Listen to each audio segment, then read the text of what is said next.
থাকে কিন্তু। জিনিসটা বোঝা গেছে জিনিসটা? তাহলে এই গেল ব্যঞ্জন বর্ণ রিলেটেড জিনিসগুলো। নেক্সট আমরা যে জিনিসটা নিয়ে আলোচনা করবো সেটা হচ্ছে ওই যে বললাম বিভিন্ন বর্গ নিয়ে আলোচনা করছি আপনাদেরকে। ক বর্গ, ক বর্গের মধ্যে 5টি বর্ণ আছে। এই বর্ণগুলোকে, এই যে ক বর্গের যে 5টি বর্ণ ব্যঞ্জন বর্ণ আছে, এদের উচ্চারণ করার সময় জিভামূল কণ্ঠ স্পর্শ করে, সেই জন্য এদেরকে আমরা কণ্ঠ ব্যঞ্জন বলে থাকি বা কণ্ঠ বর্ণ অনেক সময় বলা হয়। ক, জিভার মূলটা, জিভে আমাদের জিভা আছে না, জিভার মূল অংশটা সেটা কিন্তু কণ্ঠ স্পর্শ করে। উচ্চারণ করে দেখুন তো, ক ক, আপনি ভাবুন, দেখুন জিভামূলটা কণ্ঠ আপনাদের স্পর্শ করবে, এটা হচ্ছে কিন্তু কণ্ঠ ব্যঞ্জন, সেদিন এটাকে বলা হয় বা কণ্ঠ বর্ণ বলা হয়। চ বর্গের মধ্যে যারা আছে তাদের এদের জিভার মধ্যভাগটা তালু স্পর্শ করে। খেয়াল করে দেখুন, চ, ছ, বর্গীয় জ, ঝ, ইয়, দেখুন জিভার যে মধ্যভাগ সেটা তালু স্পর্শ করছে, সেই জন্য এটাকে তালব্য ব্যঞ্জন বা তালব্য বর্ণ বলা হয়। ট বর্গের যারা আছে তাদের জিভার অগ্রভাগটা উল্টে গিয়ে মূর্ধা স্পর্শ করে। মূর্ধা মানে কি বলুন তো, আমাদের মুখবিবরের অপর অংশ। যেমন উচ্চারণ করুন ট, উচ্চারণ করুন ট, ট ট, দেখুন জিভার অগ্রভাগটা উল্টে যাচ্ছে, উল্টে গিয়ে কোথায় টাচ করছে, যে জায়গাটা টাচ করছে সেটা হচ্ছে আপনার মূর্ধা, সেই জন্য এটাকে বলা হয় মূর্ধন্য ব্যঞ্জন। এদেরকে বলা হয়, এদের এই 5টাকে মূর্ধন্য ব্যঞ্জন বা মূর্ধন্য বর্ণ বলা হয়।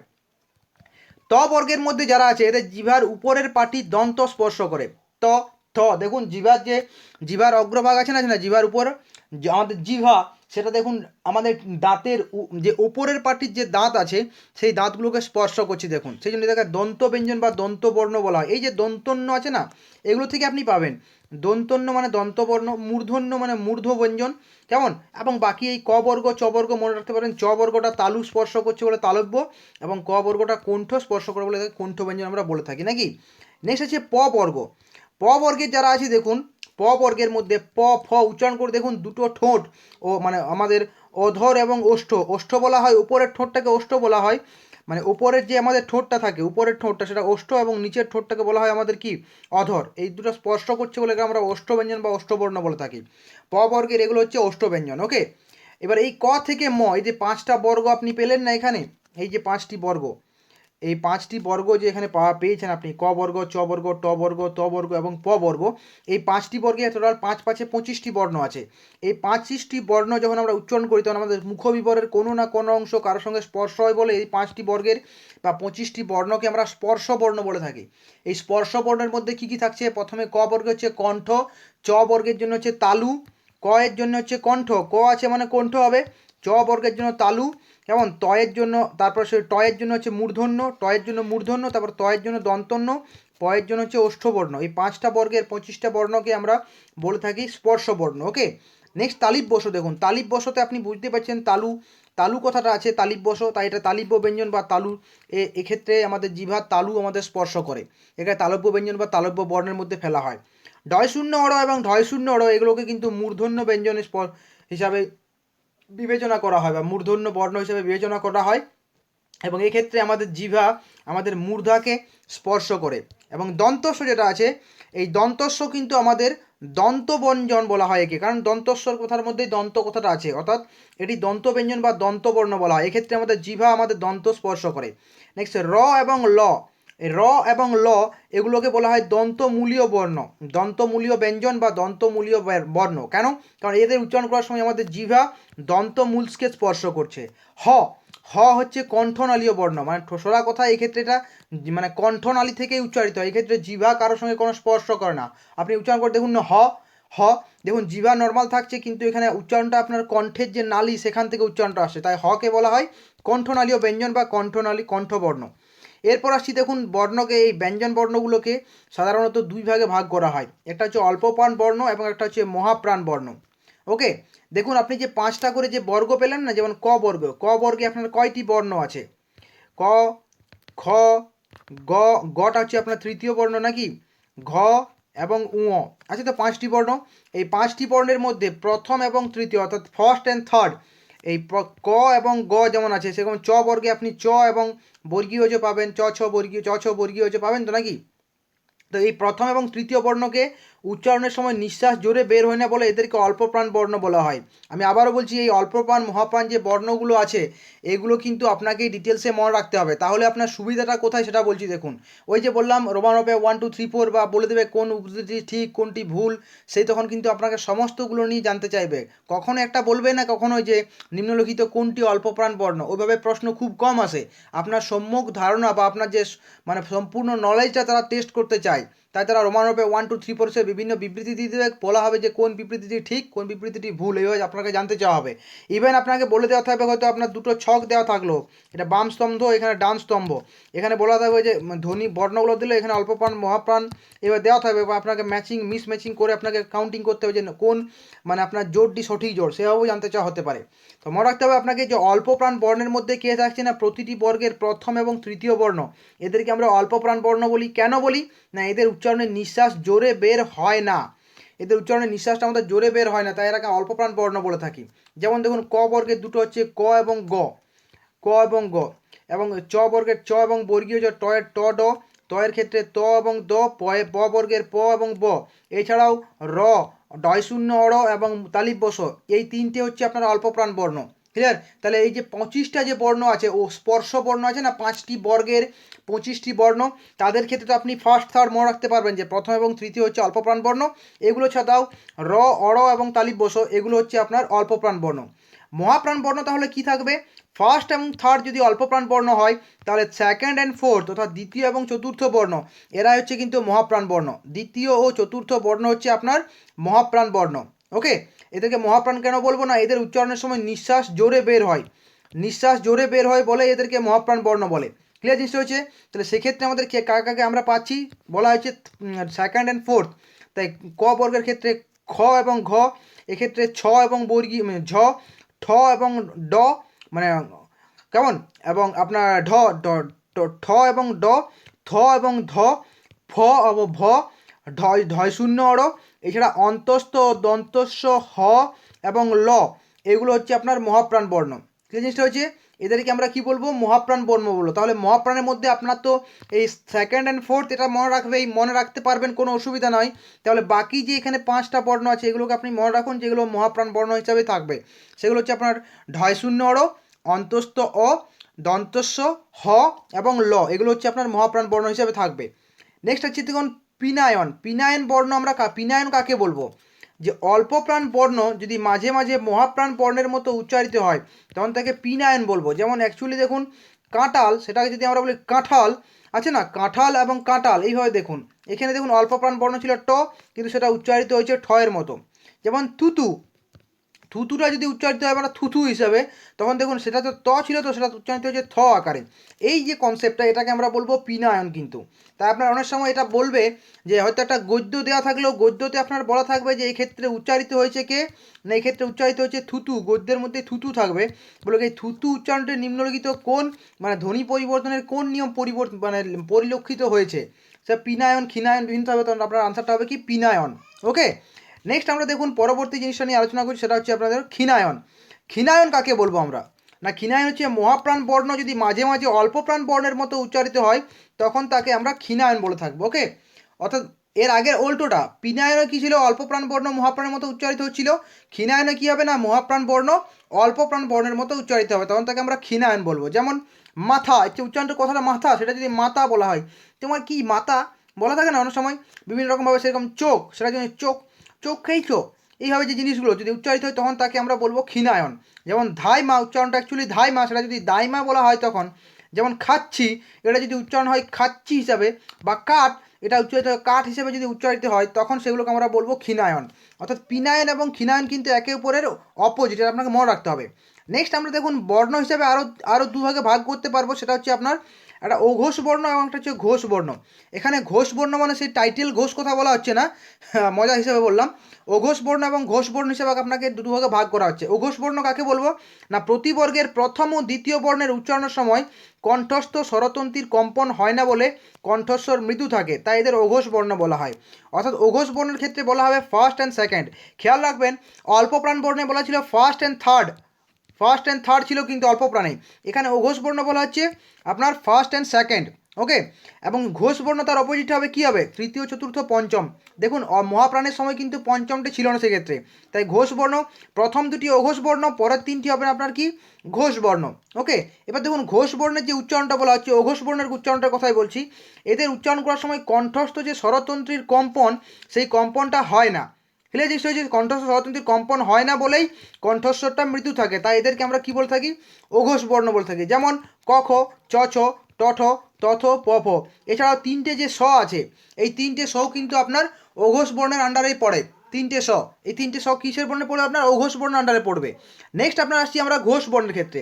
ঘোষ বর্ণে কী হয় না, এগুলো উচ্চারণ করার সময় কী হয় না, বাতাসের ধাক্কায় কণ্ঠস্থ স্বরতন্ত্রীর কম্পন হয় বলে কণ্ঠস্বরটা গম্ভীর হয়ে যায়। যেমন গ, ঘ, ও। খেয়াল উচ্চারণ করে দেখুন একটু কণ্ঠস্বরটা গম্ভীর আসছে কি আছে না। তো এক্ষেত্রে থার্ড, ফোর্থ অ্যান্ড ফিফথ, এই তিনটি যে বর্ণ আছে এদেরকে আমরা ঘোষ বর্ণ বলবো। কারণটা কি, কারণটা আপনাকে মনে রাখতে হবে, যে কোনগুলোকে বলবো সেটা নিয়ে চুপচাপ থাকবো না, কেন বলা হবে সেই কারণটা আপনাকে বুঝতে হবে কিন্তু। কেমন, কণ্ঠস্বর গম্ভীর হয়, তাই এদেরকে আমরা কি বলবো, ঘোষ বর্ণ বলে থাকবো। ঘোষ বর্ণের ক্ষেত্রে প্রথম পাঁচটা বর্গের মনে রাখার কোনো অসুবিধা নাই, কারণ মানে থার্ড, ফোর্থ, 3, 4, 5 নম্বর বর্ণটা অটোমেটিক হবে। দেখুন 3, 4, 5 বর্ণটা অটোমেটিক হয়েছে না হয়নি, ম। কিন্তু তারপরের যারা আছে দেখুন, তারপরে যারা আছে র, ঢয় শূন্য অড়, ঢয় শূন্য অড় এবং অন্তস্থ অ, হ এবং ল, এগুলোকে বলা হবে আপনার ঘোষ বর্ণ। ক্লিয়ার জিনিসটা হয়েছে। তাহলে অঘোষ বর্ণ, ঘোষ বর্ণ কার আগে বলবো আপনি সেটাও কিন্তু আপনাকে লিখে রাখতে হবে, মনে থাকবে জিনিসটা ক্লিয়ার। নেক্সট দেখুন পাঁচটা যে বর্গ পেয়েছি আমরা, সেই পাঁচটা বর্গের যে পঞ্চম বর্ণগুলো আছে আপনার উ, ইয়, মূর্ধন্য, দন্তন্য, ম, এগুলোকে নাসিক্য বর্ণ বলি। কেন বলি, কারণ এই যেন উচ্চারণ করার সময় শ্বাসবাহুটা আপনার নাকে সুরে অনেক সময় উচ্চারণটা হয়, তাদেরকে আমরা নাসিক্য বর্ণ বলে থাকি। নেক্সট দেখুন উষ্ম বর্ণ। উষ্ম বর্ণ কি না, যে বর্ণের উচ্চারণকালে উষ্মা ও শ্বাসবাহুর প্রাধান্য থাকে, অর্থাৎ উষ্মা কথার অর্থ কি, শ্বাসবাহুটা একটু বেশ কি বলবো মানে মোটা সোটাভাবে শ্বাসবাহুটা আসতে চাই, তাদেরকে আমরা উষ্ম বর্ণ বলবো। সেগুলো কি না, তিনটে স এবং হ, এগুলো হচ্ছে উষ্ম বর্ণ। তাহলে চারটে হচ্ছে আপনার উষ্ম বর্ণ। উষ্ম বর্ণ হচ্ছে চারটে। শীষ ধ্বনি, তিনটে শকে শীষ ধ্বনি বলা হয়। তাহলে এই তিনটে স নিয়ে আপনাকে মাথায় রাখতে হবে কতগুলো জিনিস। কী কী জিনিস তিনটে স নিয়ে আপনাকে মনে রাখতে হবে, দেখুন তো। তিনটে স নিয়ে আপনাকে মনে রাখতে হবে যে তিনটে স হচ্ছে আপনার অঘোষ বর্ণ, এবং তিনটে স হচ্ছে আপনার উষ্ম বর্ণ, এবং তিনটে স হচ্ছে আপনার শীষ ধ্বনি। এটা আপনাকে মনে রাখতে হবে তিনটে স নিয়ে। ওকে, নেক্সট পরবর্তী ক্ষেত্রে অন্তস্থ বর্ণ।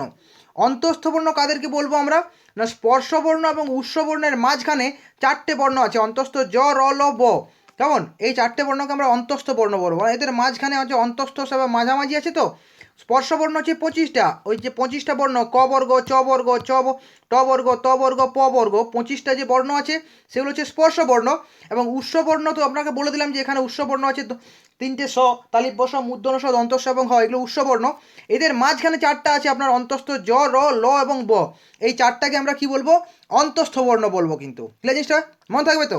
নেক্সট দেখুন, তাহলে এইগুলো বর্ণের বিভিন্ন ভাগ, আপনাকে সব দিক থেকেই কিন্তু জিনিসটা মনে রাখতে হবে কিন্তু। কেমন, কারণ পরীক্ষায় কোন দিক থেকে প্রশ্ন আসবে আপনি আপনাকে কিন্তু আগের থেকে জানবেন না, তাই তো আপনাকে পুরোপুরি নলেজটা যেন আপনার ক্লিয়ার কাট থাকে সেদিকে আপনাকে সচেষ্ট থাকতে হবে। প্রয়োজনে আপনি বারবার ভিডিওটি দেখুন, বারবার পড়ুন, কিন্তু জিনিসটা সম্পর্কে যেন কনসেপ্টটা আপনার ব্রেনের যে কম্পিউটার সেখানে যেন পুরোপুরি ডেটাটা যেন আপলোড হয়ে থাকে, সেই জিনিসটা আপনাকে মনে রাখতে হবে। ওকে, নেক্সট দেখুন অন্তস্থ জ এবং ব, এদেরকে আমরা বলবো কিন্তু অর্ধস্বর। এই ব যেটা আছে এটা কিন্তু অন্তস্থ ব, ওই প, ফ, ব তাকে বলা হচ্ছে না কিন্তু, এই বটা আপনার অন্তস্থ ব, অন্তস্থ জ এবং অন্তস্থ ব এদেরকে অর্ধস্বর বলা হয়। এবং র ও ল এদেরকে বলা হয় তরল স্বর। ক্লিয়ার জিনিসটা হয়েছে। তাই আপনাকে বলে দেওয়া হবে যে রোমান রূপে 1, 2, 3, 4 করে চারটা পয়েন্ট বলে তরল স্বর আপনার দিয়ে দিল। এই র ল ছাড়াও আপনাকে দিয়ে দেবে একটা হচ্ছে বলা হলো যে অন্তস্থ অ, অন্তস্থ কি তরল স্বর বটে কি নয়, এবং তারপর থেকে আপনাকে বলে কোন বিবৃতিটি ভুল আপনাকে সেটাও জানতে চাওয়া হবে। ক্লিয়ার, তাই সেই দিক থেকে আপনাকে মনে রাখতে হবে পুরোপুরি ইনফরমেশনটা আপনার যেন স্টোর থাকে ব্রেনে, এটা হচ্ছে আসল জিনিস। ওকে, তাহলে অন্তস্থ জ এবং অন্তস্থ ব, খেয়াল করবেন এটা অন্তস্থ ব, এটা কিন্তু আপনার ওই প, ফ, তারপরে যে ব আছে এই বটা নয়, এটা অন্তস্থ ব। অন্তস্থ জ এবং অন্তস্থ ব এদেরকে অর্ধস্বর বলা হয়।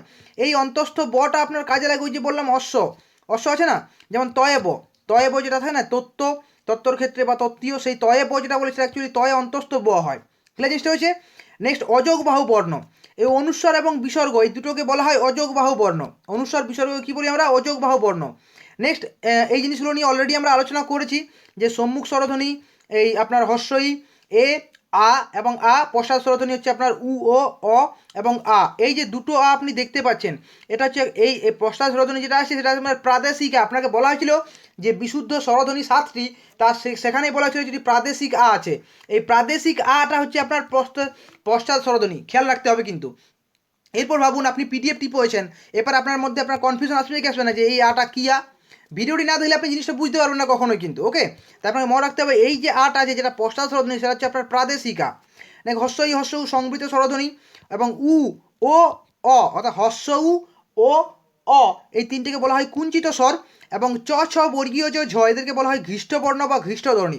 ক্লিয়ার? তাহলে ঘৃষ্টবর্ণ বা ঘৃষ্টধ্বনি কাকে সেটাও আপনাকে মনে রাখতে হবে। ওকে, তাহলে এই ছিল আপনার।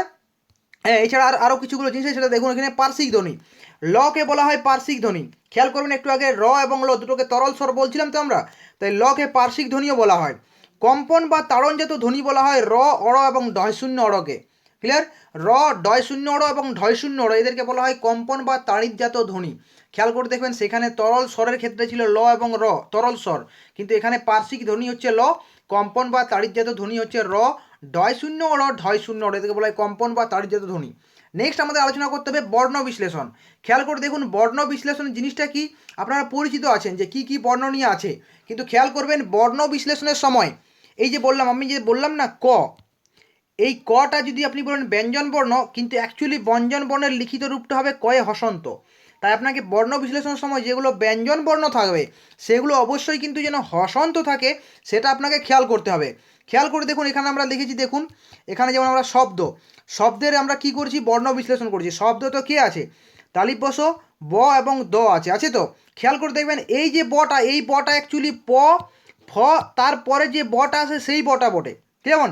কিন্তু যে এখানে যে বটা আছে, এই যে প্রজ্জ্বলে ব আছে না একটা, এটা আপনার অন্তস্থ ব হবে। ক্লিয়ার? তো এই জিনিসগুলো আপনাকে মনে রাখতে হবে, যেগুলো অনেক সময় ইন্টারভিউতেও জিজ্ঞাসা করে। কেমন? তাহলে শব্দ, শব্দ আমরা কি পাচ্ছি তালিপ বসয় হসন্ত। খেয়াল করুন হসন্ত শব্দ, তালিপ বসার পরে কি আছে, অ থাকবে, অ আছে, তারপর আছে ব, দ এবং আলটিমেটলি শেষে দ আছে। বর্ণ বিশ্লেষণ করতে কোনো অসুবিধা নেই, শুধু খেয়াল রাখতে হবে আপনাকে কিসের পরে কে আসছে। কেমন? যেমন এখানে ব এবং এই যে বয়ে দ আছে, বয়ে দ মানে কি ব প্লাস দ, তো সেটা অবশ্যই যেমন হসন্ত হয় সেটাও খেয়াল রাখতে হবে আপনাকে। কিন্তু কখনোই স্বরবর্ণ যেগুলো আছে সেগুলোতে হসন্ত দেওয়া যাবে না, ব্যঞ্জন বর্ণে আপনাকে হসন্ত দিতে হবে। ক্লিয়ার? তাহলে এই বর্ণ বিশ্লেষণ সম্পর্কে আসল যে লটা ভিতরের যেটা মেন মানে আপনার প্রিন্সিপাল সেটাই আপনি বুঝতে পেরেছেন। দেখুন তারপর আছে সুষ্ঠু, সুষ্ঠুতে প্রথমে কি আসবে দন্তস্য হসন্ত, তারপর দেখুন সু, উ আসছে, উ আসছে, হর্ষ উ এসেছে, যেহেতু হর্ষ উ আছে। যদি এটা দীর্ঘও থাকতো যেমন পূজা, পূজাতে দীর্ঘও থাকে তখন পয়ে হসন্ত, তারপর কি হবে দীর্ঘ উ হবে নাকি। তারপর এখানে কি আছে দেখুন তো মূর্ধনস্য আছে, মূর্ধনস্য হসন্ত, ঠয়ে হসন্ত, দেন হর্ষ উ, সুষ্ঠু হয়ে গেল। নেক্সট দেখুন প্রজ্জ্বল, প্রজ্জ্বলটা আপনি দেখুন প্রজ্জ্বল যে জিনিসটা আছে, প্রজ্জ্বল আপনার কে কাকে পাবেন আপনি প্রজ্জ্বল, অর্থাৎ পয়ের পরে র, তারপরে আপনি ওটা পাবেন, ওটা কখনোই আগে আসবে না। যেমন পয়ে হসন্ত, রয়ে হসন্ত, তারপর আপনার ও আসছে প্রো, তারপর দেখুন দুটো বর্গীয় জ এবং ব আছে, দুটো বর্গীয় জ ব প্রত্যেক হসন্ত, তো প্রজ্জ্বল, অ, অ এসেছে, ল হসন্ত অ্যান্ড দেন ও প্রজ্জ্বল। ওকে, বোঝা গেল সে। যেমন অপরাহ্ন, এই যে বর্ণ যুক্ত বর্ণগুলো আছে এগুলো আপনাকে কিন্তু মনে রাখতে হবে যে এই যুক্ত বর্ণগুলো কীভাবে কাজ করে। এই জন্য সবথেকে ভালো হয় আপনারা ক্লাস 2 এর বই দেখবেন, আপনাদের পাশাপাশি সবাই কেউ না কেউ ক্লাস 2তে পড়ে, তো সেই ক্লাস 2 এর আপনি যে আমার বই প্রথম ভাগ, দ্বিতীয় ভাগ, তৃতীয় ভাগ আছে তো সেগুলো একটু দেখবেন, তাহলে আপনি বুঝতে পারবেন। যেমন দেখুন আমরা কী লিখি এখনও পর্যন্ত আমরা কৃষ্ণ বানানটা কী লিখি কয়েরি মূর্ধনস ইয় এইভাবে আমরা লিখিছ, কিন্তু কৃষ্ণ বানানটা অ্যাকচুয়ালি এটা ইয় হবে না, অ্যাকচুয়ালি বর্তমান সময়ে এখন কৃষ্ণ বানানটা হচ্ছে কয়েরি মূর্ধনসই মূর্ধন্য, এটা হচ্ছে কৃষ্ণ বানান। বোঝা হয়েছে? তাহলে এই কিছু কিছু যে জিনিস চেঞ্জ হয়েছে এই জিনিসগুলো আপনার কিন্তু আপনি কিন্তু ওই আপনার যে ক্লাস 2 এর যে আমার বই প্রথম পর্ব, দ্বিতীয় পর্ব, তৃতীয় পর্ব আছে তো সেগুলো আপনি দেখবেন একটু, তাহলে আপনার জিনিসটা ধাতস্থ হবে, কারণ সেখানে ডিটেলস জিনিসটা আলোচনা করা আছে। কখনোই যে ওই যে বর্ণ পরিচয়ের প্রথম ভাগ দ্বিতীয় ভাগ সেটা করবেন না, ওটা ওল্ড মেথডে কিন্তু আলোচনা করা আছে। আপনাকে আমি বারবার রিকমেন্ড করব ক্লাস 2 এর আমার বই দ্বিতীয় পর্ব, প্রথম পর্ব, দ্বিতীয় পর্ব, তৃতীয় পর্ব এগুলো একটু দেখুন, তাহলে বিভিন্ন যে যুক্ত বর্ণ আছে সেগুলো কিভাবে কাজ করে আপনি বুঝতে পারবেন। যেমন এখানে দেখুন হচ্ছে অপরাহ্ন আছে তো, ওই অপরাহ্ন জিনিসটা কেমন এসেছে সেটা দেখুন। অপরাহ্ন, অ পয় হসন্ত, তারপর আবার অপ, অ, তারপর রান্ন, র, রয় হসন্ত আ, হয়ে হসন্ত, দন্তন্য হসন্ত। খেয়াল করুন এটা হয়ে দন্তন্য, যদি অনেক সময় হয় মূর্ধন্য হয়, সেটা কিন্তু আপনার এই নিচে থাকে। যেমন এই এই যে ছোটো ছোটো ডিফারেন্সগুলো, এগুলো কিন্তু আপনি দ্বিতীয় পর্বের মানে আপনার ক্লাস 2 এর বইতে আপনি পাবেন ডিটেলসে কিন্তু। ওকে, তাহলে সেক্ষেত্রে এইখানেও কিছুগুলো আমরা দিয়েছি আপনার, মানে বর্ণ বিশ্লেষণ করা আছে। বাকি বর্ণ বিশ্লেষণগুলো আপনারা নিজেরা করুন, এগুলো নিজেরা করে আপনারা রাখুন। আমি কিন্তু টোটাল জিনিসটা করে আপনার এই সপ্তাহে একটা বিয়ে বাড়ি আছে, আগামীকালকে যেতে হচ্ছে, এই সপ্তাহে আর ক্লাস দিতে পারবো না, তো সেই